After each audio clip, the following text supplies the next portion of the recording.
Hello cricket fans.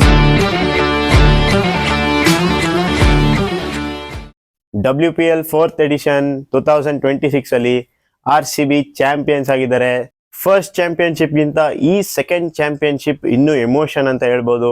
Because ಈ edition ಅಲ್ಲಿ mega auction ನಡೀತು ಅಂಡ್ ಆಕ್ಷನ್ ಇಂದ ಒಂದು ಒಳ್ಳೆ ಟೀಮ್ ತಗೊಂಡ್ಬಂದಿದ್ರು RCB. ಅಂಡ್ ಟೂರ್ನಮೆಂಟ್ ಸ್ಟಾರ್ಟ್ ಆಗೋಕ್ಕಿಂತ ಮುಂಚೆನೆ ಎಲಿಸ್ ಪೆರಿ ಅವೈಲೇಬಲ್ ಇಲ್ಲ ಅಂತ ಹೇಳಿದ್ದು ಈ ಸೀಸನ್ಗೆ. ಸ್ಮೃತಿ ಮಂದಾನ ಅವ್ರು ನೋಡಿದ್ರೆ ಅವ್ರ ಪರ್ಸನಲ್ ಲೈಫಲ್ಲಿ ಸ್ವಲ್ಪ ಇಶ್ಯೂಸ್ ಇತ್ತು. ಶ್ರೇಯಾಂಕ ಪಟೇಲ್ ತಗೊಂಡ್ರೆ 14 months ಕ್ರಿಕೆಟೇ ಆಡಿರ್ಲಿಲ್ಲ. ಟೀಮ್ ನಂಬಿಕೆ ಇಟ್ಟು ಅವ್ರನ್ನ ರಿಟೈನ್ ಮಾಡಿದ್ರು. ಆ ನಂಬಿಕೆನ ಉಳಿಸ್ಕೊಂಡು ಶ್ರೇಯಾಂಕ ಪಟೇಲ್ ಎಫರ್ಟ್ ಹಾಕಿ ಪರ್ಫಾರ್ಮ್ ಮಾಡಿದ್ರು ಈ ಸೀಸನ್. ಅಂಡ್ ಒಂಥರ ಫಸ್ಟ್ ಟ್ರಾಫಿಗಿಂತ ಸೆಕೆಂಡ್ ಟ್ರಾಫಿ ಮೋರ್ ಎಮೋಷನ್ ಅಂತಾನೆ ಹೇಳ್ಬೋದು. ಅಂಡ್ WPL ಯಾವ ತರ ಆಗಿದೆ ಅಂದ್ರೆ MI ಮತ್ತೆ RCB ನೀವು ಜಗಳ ಆಡ್ಕೊಂಡು ಬನ್ನಿ, ನಮ್ಮ ಮೇಲೆ ಫೈನಲ್ಸ್ ಗೆಲ್ಲಿ ಟ್ರಾಫಿ ತಗೊಂಡೋಗಿ ಅಂತಾನೆ ಆಗಿದೆ. 4 ಸೀಸನ್ ಹಾರ್ಟ್ ಬ್ರೇಕಿಂಗ್ ಸೀಸನ್ DC-ಗೆ. ಯಾಕಂದ್ರೆ 4 ಬಾರಿ ಫೈನಲ್ಸ್ಗೆ ಹೋಗಿ ಫೈನಲ್ಸ್ ಅಲ್ಲಿ ಎಡವಿರೋದು DC. ಅವ್ರ ಕ್ಯಾಪ್ಟನ್ ಜೆಮಿಮಾ ಚೆನ್ನಾಗಿ ಬ್ಯಾಟಿಂಗ್ ಆಡಿದ್ರು. ಅವ್ರ ಅಕೌಂಟ್ ಇಂದ ಒಂದು half century. Over all good batting performance. 203 runs ಹೊಡಿತಾರೆ.